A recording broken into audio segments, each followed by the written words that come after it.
नमस्कार, मेरा नाम डॉक्टर आकांक्षा सिंह, स्त्री एवं प्रसूति रोग विशेषज्ञ एमएमसी हॉस्पिटल से।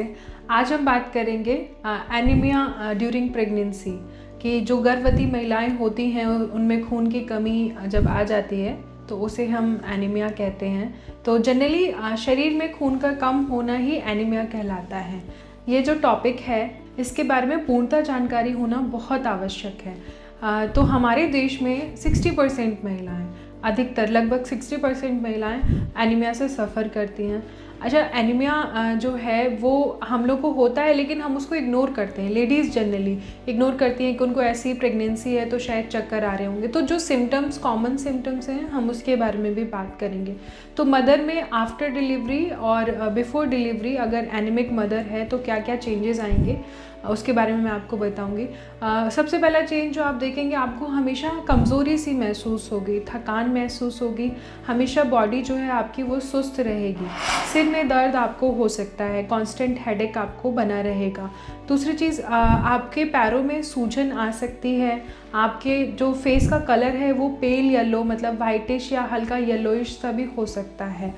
आपको हमेशा ऐसा लगेगा आपको चक्कर आ रहे हैं, ठीक है। और जो लास्ट जो पॉइंट है वो ये है कि आफ्टर प्रेगनेंसी आपको ब्रेस्ट फीड कराने में बहुत सारी प्रॉब्लम्स फेस करनी पड़ेंगी। कई बार प्रॉपर मिल्क सिक्रेशन नहीं होता है अगर आप एनीमिक हैं। अब बच्चों में इसमें अगर मदर एनीमिक है तो बच्चे में क्या क्या आपको सिम्टम्स जो हैं वो देखने को मिलेंगे आफ्टर डिलीवरी। कई बार ऐसा होता है जब मदर एनीमिक होती है तो हमको प्रीमेच्योर डिलीवरी भी करानी पड़ती है। समय से पहले बच्चा डिलीवर हो जाता है, फिर उसको आप एनआईसीयू में रखते हो, उसके लंग्स इतने वीक होते हैं कि वो सरवाइव नहीं कर पाता कई बार। तो अगर आप अपने खून का ध्यान रखेंगे, पर्याप्त मात्रा में शरीर में खून होगा तो आप अपने बच्चे को प्रीमेच्योर डिलीवरी से बचा सकते हैं। कई बार बच्चे की ग्रोथ जो है वो अंडरवेट रहता है बच्चा। अगर बच्चा 2.5 kg का होना चाहिए तो कई बार 1 किलो 800 ग्राम ऐसे बच्चे पैदा हो जाते हैं।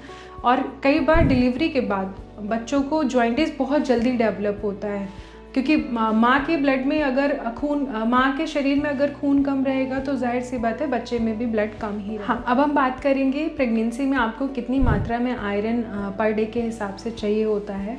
तो स्टार्टिंग के जो 3 मंथ्स होते हैं प्रेगनेंसी में उसमें आयरन की ज़्यादा वो नहीं होती, लेकिन फॉलिक एसिड जो है वो मेजर रोल प्ले करता है।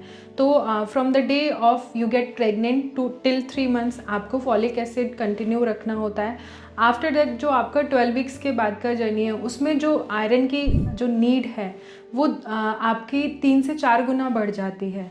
तो एक नॉर्मल जो प्रेग्नेंट लेडी है उसमें आपको 4 से 6 ग्राम जो है आयरन रोज़ अपनी डाइट में कंज्यूम करना होता है।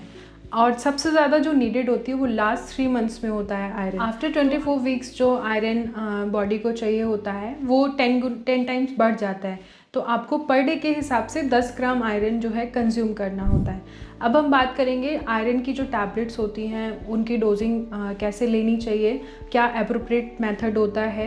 तो जब आप आयरन की टैबलेट्स, आयरन सप्लीमेंट्स डॉक्टर आपको रिकमेंड करते हैं तो उसमें 60 mg जो है टैबलेट्स का होना चाहिए। लेकिन अगर आपका हीमोग्लोबिन लेवल जो है अप एंड डाउन है तो उसके अकॉर्डिंग डॉक्टर आपकी डोज जो है चेंज कर सकते हैं। आयरन की टैबलेट्स के साथ आपको विटामिन सी के जो सोर्सेज होते हैं जो आयरन को अच्छे से एब्जॉर्ब करें वो ज़रूर ले लें।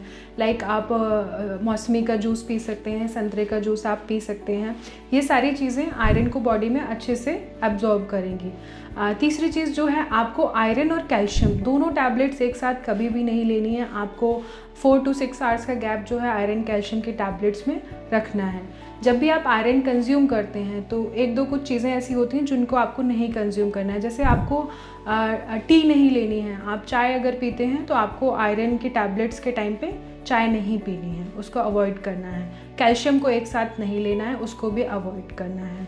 तो आप अगर आपको आयरन की टैबलेट सूट नहीं कर रही हैं, आपका HB जो है लोअर साइड पे जा रहा है तो आप आयरन इंजेक्शंस ले सकते हैं। लेने से पहले आपको एक डोज टेस्टिंग करवानी होती है, वो आपको करवानी है। क्या क्या डाइट आप इम्प्रूव कर सकते हैं during pregnancy to avoid anaemia. सबसे पहले तो आपको ग्रीन वेजिटेबल्स जो हैं अपनी डाइट में बहुत ज़्यादा कंज्यूम करनी है। आपको विटामिन सी जैसी चीज़ें, आंवला हो गया, कैरेट हो गया, लेमन हो गया, ये सब चीज़ें अपनी डाइट में इंक्लूड कर ली हैं। आप पालक आयरन की जो कढ़ाई होती है, लोहे की जो कढ़ाई होती है, उसमें अगर आप अपनी हरी सब्जियां बना के खाते हैं तो वो सबसे बेस्ट होता है। तो ये कुछ 2-4 चीज़ें आप अपनी डाइट में अगर इंक्लूड करेंगे तो आप डेफिनेटली अपने और अपने बच्चे को एनीमिया होने से बचा सकते हैं through out your pregnancy. Thank you.